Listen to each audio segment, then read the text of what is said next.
श्री सुखदेव भगवान परीक्षित से कहते हैं, राजन, देवराज इंद्र स्वयं आया और इंद्र ने भगवान से क्षमा मांगी। इंद्र ने मेरे गोविंद से चरणों में गिर के कहा कि नाथ, मुझसे अपराध हो गया, मैं तो आपको साधारण ग्वाला समझ रहा था।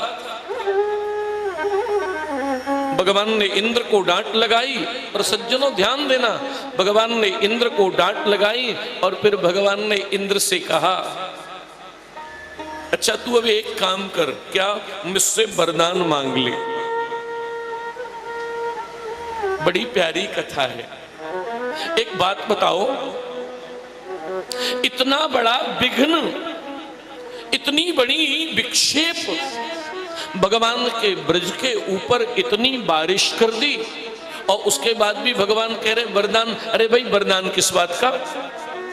कोई आदमी हमारी कथा में आके गड़बड़ करे और हम उस आदमी से कहें भैया वरदान मांग लो। इंद्र ने हाथ जोड़कर कहा कि प्रभु एक प्रार्थना करूं। हाँ, आपसे एक बात पूछनी है। आप कह रहे हो वरदान मांग लो, तो ये तो बताओ वरदान किस बात का? बड़ा प्यारा प्रसंग है, ध्यान से सुनना। जैसे ही कहा वरदान किस बात का, भगवान बोले सारी बातें गड़बड़ पर एक बात बहुत तगड़ी है। क्या? भगवान बोले बात यह है,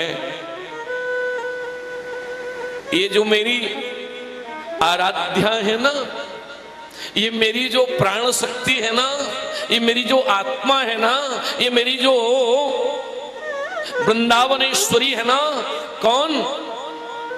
श्री राधा।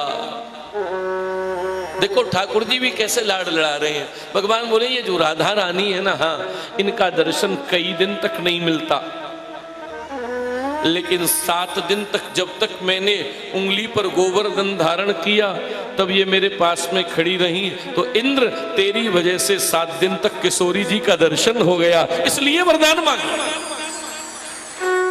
तेरी वजह से श्यामा जी का दर्शन।